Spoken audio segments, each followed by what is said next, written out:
Gi-mention ni Paul ang strongholds kay dito sa Corinth, no? Lugar sa Corinth. Samtang nag-google ko nining lugar, puno ni siya og mga walls. Daghang kayo sila mga grabe-grabe nga mga gitawag na to citadels, boundaries, and walls. Kung hangtod karon daghang kayo mga remains sa lugar sa Corinth. So gigamit ni siya ni Paul nga hulagway matud niya sa 2 Corinthians chapter 10 verse 4 nga daghan pa kaayong mga walls nga dapat bungkagon sa tuang Kristohanong pagpangalagad. Ang problema is matud pa, no? You cannot defeat your enemy if you don't know your enemy. You cannot conquer what you don't recognize. So dapat may mga areas sa atong life nga kung gusto na to i-conquer, we should recognize. So karon kung atong i-recognize nga kaning usa ka certain nga spirit nga naga-control sa atong life, kung ma-recognize nato nga kini is walls nga nag-create o na-build, na-construct sa atong life, then dako siya og tabang sa atong life nga maabot na to ang place nga gi-prepare sa Ginoo sa tuwa. Kay ang preparation sa Ginoo sa atong life o ang giandam sa tuwa sa Ginoo, no eyes have seen, no ears have heard. But the problem is, how can we reach those place kung wa ta kahibalo if that place is for us? So, okay, ang strongholds, naghulagway ni siya sa tuang life, the walls of resistance to reach the place what God has prepared for us, no? So, ang the best example sa wall sa Bible is kaning wall of Jericho. So sa wall of Jericho, ang story sa Joshua chapter 6, that was naigitawag na to remains and ruins, no? Ako ipakita unya nga sa Jericho, no? Gi-studyhan ni sa mga archaeologists, no? Ang place, ang dimensions, ang measurements, gibuhatan nila ni miniature o nakita nila nga in Bible times unsa ka importante sila ang walls. So ang walls is a protection from the intruder. Ang walls is a protection from wild animals. Ang walls is a safety for that place. Ang walls is if naay mga tagalaing nasud nga moilog sa ilaha, is dako kay siya nga covering. So, ang strength sa Bible time sa ilang syudad naga-depend sa walls. That's why they create walls. So, ang isa sa gitawag na to fortified city, no? Gitawag sa fortified means gipalig-on pag-ayo, no? Is ang pinakauna nga syudad in Bible times is ang Jericho city. So, kabalo ta sa story sa Joshua chapter 6 nga kana siya nga walls kung gamiton lang ang strength o ang kusog sa mga katawan sa Dios sa Israelites, dili nila kaya sa ilang kaugalingon, no? Bisan gani siguro ang mga missile ni Putin dili makakaya og one time destruction anang lugar except nuclear. Okay? Ang point nato diri is we need power that comes from above. We need supernatural force to destroy that walls. So, kung ato ning gamitong hulagway sa tong Christian life, because we know that the Old Testament story is a picture sa tuang Christian walk. Nga ang Jericho is ang pinakaunang city nga mosulod ka sa place of blessing sa Jerusalem. Nga gipromise sa Ginoo nga mao ang Canaan, no? O sa ka-promised land, but before reaching that land, imo sang i-break ang walls of Jericho. So, kung imo nang ihulagway sa life nato as a Christian, no? Nga we are about to cross that Jordan River. Okay? Dito sa Jordan River is kanang gitawag na to ang meaning niya na is a preparation for change. Basta gani mo cross ka og dagat, mo cross ka og sapa is get ready for change. Muna siya ang mga dream interpretation. Kung magdamgo gani mo bridge, river, crossing that bridge or crossing that river, ikaw nga Kristohanon, get ready for change. So, ang wilderness is God's preparation, no? Deuteronomy chapter 2, no, nga gi-prepare, gitugutan sa Ginoo nga sila uhawon kay naay purpose ang Ginoo sa ilaha, and dito sa place of preparation dadun na sila sa Ginoo sa promised land, no, water from Egypt to the wilderness mo cross sila water, and from wilderness to Canaan mo cross na pud sila water. Okay, so sa 1 Corinthians chapter 10, mass baptism ang gisgutan dito. Nga pagtabok nila ito, ang tanang na itabo sa Old Testament is a reflection or a picture sa ato ang Christian walk. So, before nato ma-reach ang promised land, we are to face walls. Muna gitawag nato ang wall of Jericho.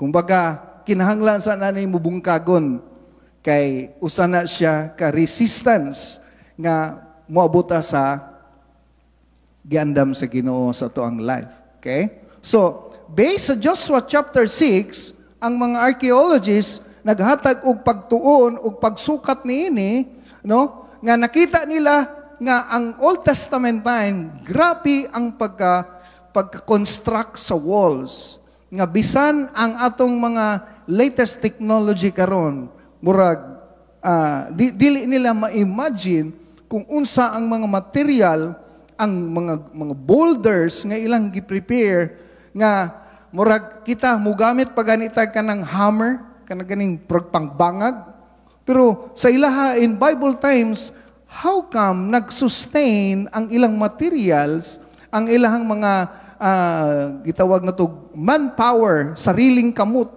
nga construction nga gibuild nila for how many years para lang maproteksyonan ang syudad. So ang walls is, kumbaga, nagapalig-on siya, o kung gamiton nimo ang human force, dili nimo kayang tumpagon.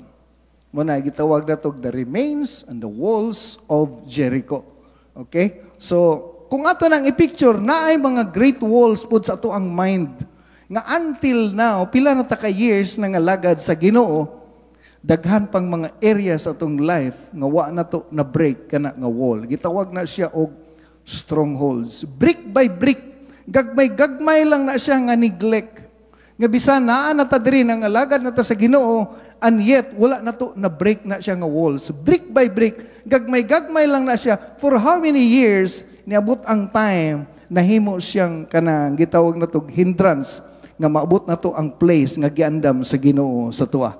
Okay? So, according sa 2 Corinthians chapter 10 verse 3 hangtod sa verse 6, matud pa ni Paul, kay tungod siya usa ka officials, naka-witness siya sa strength o sa gitawag na tog structure, ang engineering sa pag-construct sa walls. Ingon siya, though we walk in the flesh, but we do not war according to the flesh. By human power, di na to kayang bungkagon. Matud pa ni Paul, you cannot do it sa imong own lang nga kapasidad. Ingon siya, for the weapons of our warfare are not carnal. Dili tinawhanon. Dili makahimo ang natural nga kusog sa tao. Apan ingon siya, but mighty in God for pulling down strongholds. Sa New Testament, kaisa lang na mention ang strongholds. Okay? Casting down arguments, so it's in the brain, it's in the mind. Every high things that exalt, it's in the mind. Exalt in itself against the knowledge of God. So, arguments, knowledge, it's still in the mind. Bringing every thoughts into captivity, it's still in the mind, to the obedience of Christ. And being ready to punish all disobedience when your obedience is fulfilled. So, kung mo'y tag strongholds, nagahisgot diri og gitawag na tog strength. Nagahisgot diri manghigalag mga butang nga nakakuta nakaplastar, natukod, ug dili basta-bastang tanggalon. Usa ni siya ka symbol of strength nga diin ginagamit sa yawa sa atuang life kung nga kumbaga naka-title na ko diri. So diri daghang Kristohanon nagbattle ni ining spiritual strongholds. And atong sabton una, what is strongholds? Okay? Ang strongholds is according sa gitawag natog purpose sa construction niini sa city, a strongholds is a walls of resistance. Okay? Sa Greek word meaning niini is a fortress or fortified castle. Fortified means gipalig-on pag-ayo. Ang purpose is to keep the outsider on the outside. Meaning, di radyo ka sa gawas, di ka pwedeng makasulod. Okay? So, if you remember sa palabas nga Troy, no? Grabe ang ilang walls. Okay? To prevent the prisoner from escaping. Ang uban, ang ilang walls is to protect or to keep the prisoner remain in prison. And ang word nga fortress, kay mingos guta og kanang fortress, mga dagko nga mga haligi, is a fortress of lies that the enemy builds in your mind. Mga gitawag natug mga citadel. Ang citadel mo na isang entrance sa wall. Okay? It is a place of arrest, captivity, confinement, detention, or imprisonment in your thinking that prevent you from experiencing all that God has planned in your life. Okay? So, pareho sa Jericho. Nga, usa siya ka Jericho before nimo ma-reach ang promised land. Nga, ang promised land is dito sa Jerusalem, apan before nimo madawat ang promised land, before nimo makonquer ang promised land, o ma-reach ang promised land, you have to conquer Jericho first. Okay? So, naay mga fortress of lies, naay mga bakak sa imong unahuna, nga murag, dili ko pwede diri radyog ko. That is a walls nga nakabutang sa imong mind that you cannot reach the place God has for us, for you. Okay? Naay mga pader nga diin, wala na to gitumpag. Naa na ta sa lugar sa Kanaan, and yet, what pagin na to, naangkon ang place, ang promised blessing. Okay? So, mo na siya meaning sa strongholds, a walls of resistance. Isip Kristohanon, naata diri, nagalingkod, attend sa revival, nagasimba, naga-worship, pero ang walls sa atong mind, nagpabilin nga wala na to gikanker. Okay? Gitawag na siya the fortress of lies. Mga bakak sa imong unahuna, dili ko aning simbahan ani kay basig maabot ang time, kontrolon ko nila.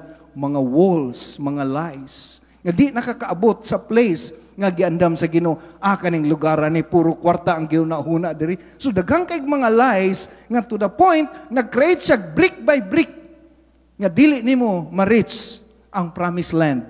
You have to conquer Jericho. I-conquer nimo ni siya nga wall. Okay? So muna ang atong tanaw diri. And another thing, ang Jerusalem wall, kani present ni siya nga picture, no?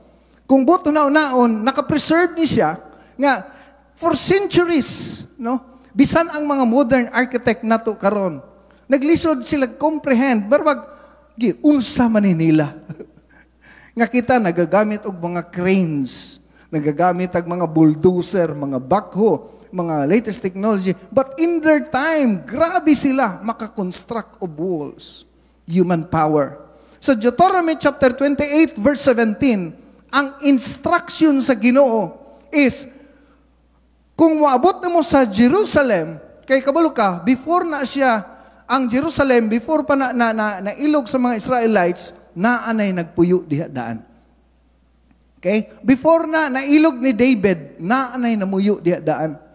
Og ang Ginoo nag-prepare og promise, God can do everything, pero dili pwede nga walay resistance. Okay? Kaya ang resistance, part ni siya sa to ang Christian walk. Okay? Because in every resistance, there is opportunity. Pag na-resistance, naagi na siya opportunity. Di ba? Kung magkarga tag bugat, na-resistance, na-pressure. Pero every pressure nga imong ginakarga, naga-create siya greater opportunity. For 6 months, imong ginakanker ang pressure. For 6 months, imong ginakanker ang force. Dayon, na-result nga masulod sa imong life.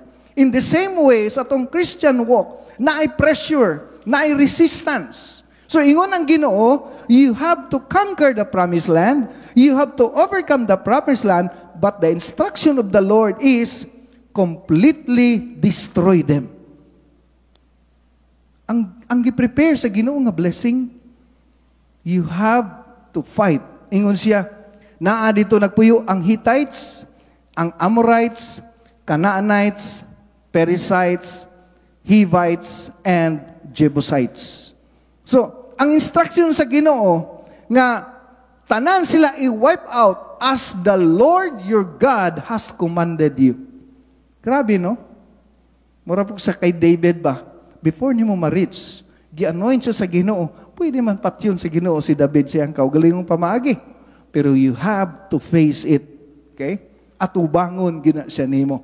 So, ang mga walls, mga igala, is naay kalaban nga naa dito sa sulod.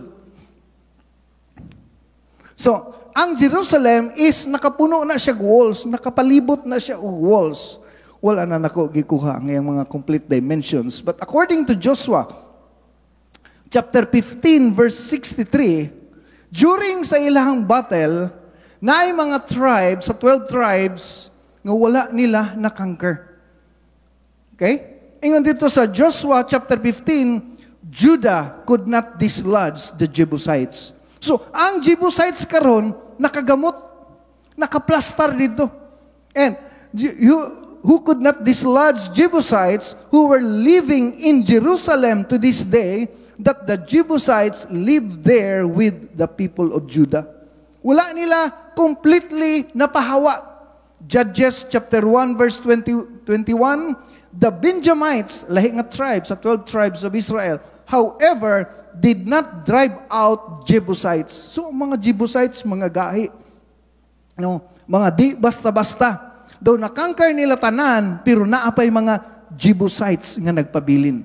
Who were living in Jerusalem to this day, the Jebusites lived there with the Benjaminites. So, but pasabot, sa ato ang Christian walk, daghan na tag nakangker na itong bisyo, nakangker na ito klase-klase nga kanang mga broken family, tanan.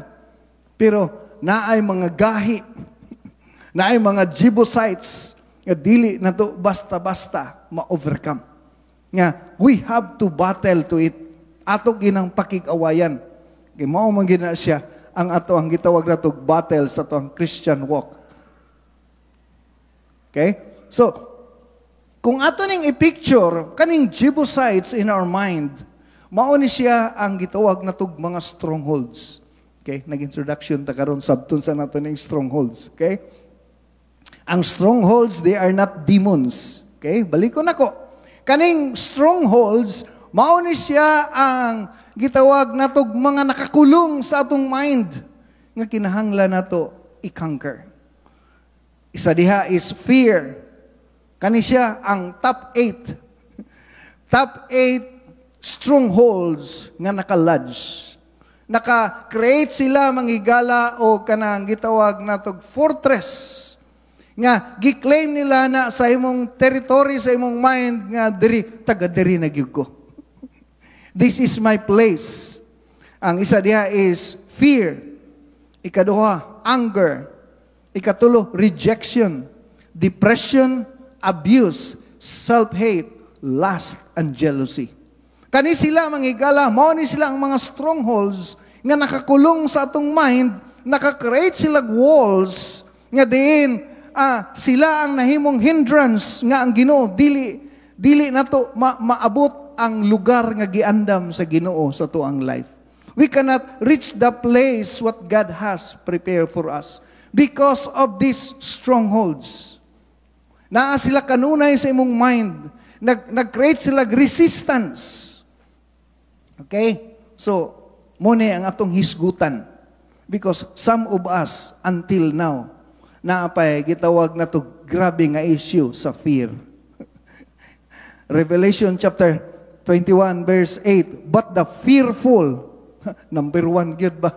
But the fearful, ang mga talawan, kaning kanang gitawag na to fearful, dagan sige kahadlukan, dili ni siya mahadlok og ungo, no? Dili ni kahadlukan sa mga buta. But pasabot nga naa sila gikahadlukan nga kung buhaton nila ang kabubuton sa Ginoo, unsa kay mahitabo nako. Okay? Okay? So kanisa nga mga fear usahay, nag-create siya og hindrance sa plano sa Ginoo sa tong life. Ikaduha kaning anger. Ang anger isa ni siya ka emotional issues nga unta ordinary anger na man tay gitawag healthy anger. Okay? Itong anak gabi na mauli, masuko man ta. Pero niabot ang time sa iyang ilahaning gi-allow brick by brick, nag-create siya walls, and until now, they cannot control their anger. To the point, it almost destroy your marriage, your family, because of that strongholds. Okay? Strongholds ni siya. And I do believe, daghan sa tuwa karon, wala pa niya na-conquer kani nga area. Ikatulo is kaning rejection. Rejection, manghigala, is a strongholds nga nakalads na sa tong mind. Nga, daghan ang kagibuhat, gusto na lang ka mo tumbling para lang ka mapansin. Nga, ang rejection is usa ka emotional feeling nga gibati nimo nga wa ka gitagad. Gibati nimo nga dili ka espesyal. Gibati nimo nga di ka importante, pero it's only in your mind. It's a lie. Usa ni siya kadakong bakak, no? Dili na siya truth. Ang meaning sa truth means original information. Tinuod na sa imong mind, mara ka gipasagdan, pero naran na sa imong mind. But the truth is, special ka. Okay? So, mo na siya gitawag na to rejection. Another thing is depression. Depression is ang gitawag na to deepest nga kanang emotional experience nga gibati nimo that you are kanang rejected. Mo nang na-depress ka, wala na abot ang imong gusto, wala na reach ang imong gi-expect, na kay gitawag frustrated expectation that leads to depression. So, kaning tanan, usa ni siya ka strongholds nga pwedeng puy-an sa yawa. Pwede ni siyang puy-an sa demonyo. Ang lima is abuse. Okay? Abuse ka sa imong marriage, abuse ka sa imong life, o baka na mga sexual abuse, emotional abuse, mga mental abuse nga nato na experience sa atong work, sa church, sa atong friends. Okay? So feeling nimo manghigala nga murag nailay sa imong mind tungod kay you are abused, dagan kag act nga buhaton against the will of God to overcome that spirit. Okay? Self-hate, lust, and jealousy. So kaning tanan manghigala is a strongholds. Mga paderning nga naa sa atong mind nga daghan sa tuwa, wala pa nakagawas. Okay? I hope nga kani nga truth mag-set free sa tuwa karon. So, demons and strongholds are not the same. Demons need an access point to get in. Ang demons, they are a spiritual being nga they cannot get into our lives without an open door. Kung pansinin niyo ang kawatan, walay kawatan kung walay kawatunon. Kabalo man ta sa John chapter 10 verse 10 nga ang yawa, ang atong kaaway is mura siya kawatan. Nga naga-take advantage sa mga butang nga wala gitagaagbili. Mga butang nga imong gibaliwala. So ang yawa dili pwede makasulod sa life sa tao kung walay access point. They enter through an open door. Open door. Okay? So, Ephesians chapter 4, verse 26, 27, no? Kung masuko ka, ayaw na pabuntagi. Kaya kung imo nang pabuntagon, it means, ang Biblia mismo, ang Ginoo mismo, nakasabot nga naatay kasuko. Pero ang Biblia nagaingon, likayi nga di ka makasala, kaya kung imo nang pabuntagan, himuo na siyang open door. Opportunity na sa yawa nga makasulod sa imong life. Because the demons can enter through open door. They cannot stay in unless we give them a place to stay. So, Dili siya pwede nga mupuyo, muplastar sa mind, sa kinabuhi, sa usa ka Kristohanon, kung kita mismo dili mo papuyo niya. So, ang Ginoo nag-honor, nag-respect sa tuang free will. So, it means, it can be, naay gitawag na tog entry point, kanang entrance sa tuang life. Ug mo ni atong gisgutan last meeting, na mga curses, lust, unforgiveness, fear, occult, ug daghan pa. Mga bad words, mga cursing words, mga immoralities, pornographies, tanan. Tanan is an access point. Dili na siya strongholds. Demons and strongholds are not the same. Okay? So, ang demons, dili makasulod sa imong life without your invitation. Bisan gani ang Ginoo, dili ka-operate sa atong life without an invitation. Revelation 3:20, nagatuktok pa siya. Kung gusto niyang musulod, pwede. Pero gina-respect sa Ginoo atong free will. God can touch anything sa atong life except our will. Even to the point of going to hell, God cannot stop us. So, mo na gift nga gihatag sa Ginoo. Nga kung imong basahon mahigala sa Book of John, nga diin si Judas gisudlan ni Satanas. Pero wala siya nakasulod right away. Na nangita pa siya opportunity nga ma-finalize ang decision ni Judas. Nga usa ka higayon nag-gathering sila. Ingon si Jesus Christ, on this night one of you will betray me. So, pag ingon ni Jesus Christ, one of you will betray me, naghulat si Judas kung mo decision na ba siya sa iyang plan. It means that time, gihatagan si Judas og opportunity to repent or to confess. Pwede man mingon si Judas, Lord, ako na, natagnaan lagi nimo. Pero sa diyang giingon ni Jesus Christ, kung asa na ko ipasa ang cup, siya ang mag-betray sa kwa. Pagpasa ni Jesus sa cup, opportunity to ni Judas, ngitagaan siya chance, mag-repent. Panasayod ta, nga sa diyang gipasa ni Judas ang kapa, ni Jesus, kay Judas ang kapa. Pagpasa ni Jesus, gidawat ni Judas, ning dagan siya.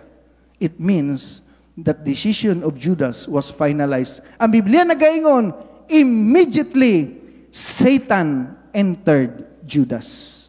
So, makita nato mga higala nga ang yawa, ang demons, nagkaroon lag kanang musulod lang sa kinabuhi sa Kristohanon kung naay open door, naay gitawag na to access point, naay entry point nga mo makakontrol siya sa life sa tao. So, the devil, God, and the devil cannot operate sa atong life without an invitation. Okay? Muna last meeting atong gisgutan, ang mga punsoy, ang mga any occult, witchcraft, any involvement, gamito na sa yawa nga access point. It's because Satan is a territorial. Okay? Ang strongholds is how the demons stays in. Kung makita sa yawa manghigala nga naay stronghold sa imong life, iyahan ang balayan. Muna ingon dito, bungkago na to ang iyahang balayan. Bungkago na to kung asa siya mulads. Kaya kung ang yawa makasulod sa toong life, ang strongholds, gamito niya ng proteksyon. Dito siya mutago sa imong strongholds. Kung nakay strongholds sa lust, imong gi-build brick by brick, imong gi-entertain ang lust. Wala ka nag-decide, wala ka nag-struggle, wala ka nag-fight, wala ka nag-battle, no? Wala nimo gi-overcome, wala ka nag-ampo, wala ka nag-fasting, imong gi-fed, imong gi-cater, imong gi-nurture, brick by brick, nahimo siyang walls, ug nahimo siyang stronghold sa imong life, nga until now, di nakakagawas sa pornography. Why? Imong gi-entertain. What you feed always grow. Imo siyang gibuhi, ug karon nahimo siyang strongholds, ug karon naglisod kag tumpag niana. Ang fear, ang unforgiveness, no? Nga unta maningkamot ka, ihilak nimo sa Ginoo, Lord, maglisod kog dawat aning tawhana, nay mga tawo nga di ko ganahan. Mga igagaw na to, mga parinti na to, mga kubanan na to sa church, dad-ani mo na sa prayer. Lord, naglisod kog dawat aning tawhana, help me to love them, to bless them, bless their lives, O God. Pero reality na magitay mga taong di ganahan. Pero we have to battle. ato nang i-fight dadto na to sa Ginoo kay nganuman aron dili ma-create og stronghold sa atong mind. Then maabot ang time kanang gitawag og resentment, bitterness, anger, and unforgiveness. Pag-abot diya sa unforgiveness, dayon na day revenge. Then mahimo siyang strongholds kay atong gipasagdan. Okay? So mo na giingon nato mga higala, gagmay nga contribution, moabot ang time, maglad siya sa imong mind, di mahimo siyang stronghold. So, ang demons is taking every opportunity. Nga kani nga opportunity, pag ang demonyo makasulod sa atong life, naa na say balayan. So, matod pa, naipangpang dito, accident-prone area ba? Kanang accident-prone area, last week, ibiyahe mi Jensan, naay area dito nga grabe ka, mura nagtinay sa Malungon, dito atong mga pastor ni, nahimo tong ilang Mount Olive dito sila, dalan to nila padung sa langit. Kaya naay area dito nga daghan nga disgrasya. Kung gamito ni sa human idea, pwede man magbutag hospital daan dito, para tanang madisgrasya, dito sa hospital, no? Baka dito ilalom sa pangpang. Nay pangpang dito nga matod pa sa usa ka police inspector kanang pangpanga dagang nahulog. Kung ako'y mayor, patukuran ako hospital dito, no? Para idi katagak, hospital dayon. Pero unsay mas maayo, butangan na lagkaratula, no? Butangan na lagkaratula nga danger zone. Okay? Speed limit. Naibutang na dito, kining lugara disgrasyahanan. So, para ta malayo ni ana. In the same way, inana po sa Kristohan ng pagpangalagad. Naana tayo gitawag na to prevention. Matod pa, prevention is better than cure. Okay? So, demons and strongholds. Demons are mupuyo sa atong life through open doors, and strongholds is a place in our mind nga giconstruct. Ang yawa actually nag-take advantage niini sa to ang life. Okay? Because open door is how the demons comes in, and strongholds is how the demons stays in. Okay? So, diri sa gitawag na tong open door, mao na ni siya ang gitawag na tong involvement sa occult. Okay? Kung naamang kay mga habak-habak diha, o baka na kay mga dedicated diha nga mga lana, o baka na kay anything nga naay connection sa occult, muna kuhaon gyud na siya. Okay, mao na siya ang open door. Mao na siya ang ginagamit sa yawa. Okay? Anger, violence, unforgiveness, abortion, illicit sex and pornography, lying, stealing. Kani murag mao ning unseen enemy sa to ang life. Ang pagpamakak ug ang pagpangawat, no? Kambal gini sila.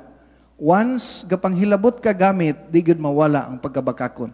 In fact, isa sa mga ilhanan sa mga hilabtanon o gamit is pagkabakakon. Basta gani ang tao bakakon ay kumpiyansa na. Naana siya gamayng sintomas sa pagkakawatan. Okay? So, cursing words, habitual and willful sin, then witchcraft. So, kaning tanan is gitawag ni siya open door. So, isip Kristohanon, tinud-anay lang, nagbutang og line ang Ginoo, if any of you, muna gitawag ni Jesus Christ, is count the cost, nga dapat kabaluta, unsay atong gisudlan. Ang atong gisudlan, righteousness, peace, joy in the Holy Ghost. Gisudlan nato ang pagkinabuhi opposite sa kalibutan. Kung kabalo ka sa imong gisudlan, then andam ka mo atubang ani. Andam ka mo renounce ani. Otherwise, isa ka sa gitawag ni Jesus Christ nga hypocrites, no? Isa ka tiil na sa Ginoo, isa ka tiil na sa kalibutan ug wala nato na gina-practice. So gi-mention ako ganina, mao ni ang mga strongholds sa to ang life that we are to overcome and we are to face. Okay. So, sa 1 Peter chapter 5, isa sa key nga gitudlo ni Peter sa tua, which always kanunay nako gina-remind, no? Nga before emphasize ni Peter ang verse 8 nga ang yawa daw leon, Ingon siya dito, be clothed with humility. Ingon siya sa verse 5. Okay, maoram gini ang pinaka-foundation sa Christian life. Humility. Wala siya na-appeal sa Galatians 5:22. Wala siya na-appeal sa fruit of the Spirit because humility is the ground of the tree. Okay? Siya ang foundation of everything. Then ingon si Peter, God resists the proud, God hates sa mga proudful nga people, mga tao nga conceited. But He gives grace to the humble. Ingon na siya, therefore, humble yourselves under the mighty hand of God. Kay i-exalt ka sa Ginoo sa right time, sa due time, in God's time. Because of that, ingon siya, because kung dili ka mo humble down, kay kaning strongholds manggod is ang isa sa grabe nga ingredients nini, pride. So ingon siya, because your adversary, the devil, walks about like a roaring lion. Okay? Mura siya lion nga ngulob. Okay? Akong gibutang diha sa Google, unsay reason nganong ang lion nagagulob, no? Roar. Every time the lion roar, nagaklaim siya that this place belongs to me. It means I own this territory. So, in other words, seeking whom he may devour, nangita sa kinsa iyang tukbon. Now, it means before mo tukob ang yawa, isang lantawon kinsa ang nag-cross sa borderline. So, nasayod ta nga ang lion is territorial. Once you cross the boundary, once mo lampas ka sa borderline, himuon niya nag-legal rights. Katungod niya nga i-attack ang imong life. So, in other words, daghang mga Kristohanon nga nasa ilahang mind, they cross the boundary. Nahimong legal rights sa yawa nga makasulod, makapenetrate, makapamuhat sa tuang life. Okay? So, another thing, strongholds becomes the house of the devil. Kung dili na to i-break karong mga panahona, dili ta kabalo unsaon pag-overcome, dili ta kabalo unsaon pag-battle nining mga strongholds nga naa sa atong mind. Ang uban sa tuwa karon nag-struggle pa. Unsaon nila pagpasaylo sa ilang boss? Unsaon nila pagpasaylo sa ilang bana? Unsaon nila pagpasaylo sa mga tao nga nag-ilog silang yuta? Ang uban naglibog pa. Unsaon nila pag-overcome sa ilang rejection? Nag-struggle pa sila. Unsaon nila overcome sa depression? Pag dili nimo na i-fight, mahimo ng balay sa yawa sa imong life. Sumuna nga nung daghang Kristohanon dili victorious. Daghang Kristohanon manghigala ang ilang life is kanang dili sila kanang walay kadaugan. Kabalo mo di ka pwede ta mo palit og trophy sa tindahan. Pwede ta mo palit og ribbon og medal. Pero kung wa nimo na gieskwilahan, mura kag buang, ano? Di ka pwede mo claim daog nga di ka makig-away. In other words, sa Kristohanong pagpangalagad, makig-away gyud ta. That is why we are challenged to pray, we are challenged to fast. It's because mauni ang ato ang battleground. Diri ang atong pakig-away, mighty through God, dili ni human capacity. So, in other words, before niyo ma-reach ang Jerusalem, before niyo ma-reach ang promised land nga giandam sa Ginoo, you have to break the wall. That is the wall of Jericho, and that is the wall in our minds. Okay? So, strongholds become the demon's house and resting place. Kung dili na to ning kayang i-overcome, no? Mahimo ni siyang kanang murabaog ni mga traumatic experience, mga painful experience, mga pain nga hangtod karon nakalak pa sila sa atong mind.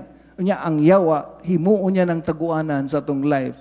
And then for that reason, dili na normal ang flow sa atong life. So mo na magigala ang atong tun-an karong panahon na.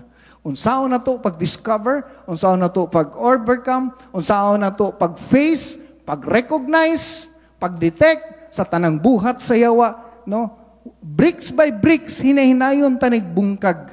Fear, anxiety, jealousy, depression, anger, unforgiveness, anything nga mga walls nga naa sa tong mind, brick by brick, hinay-hinayon tanig bungkag karong bulana.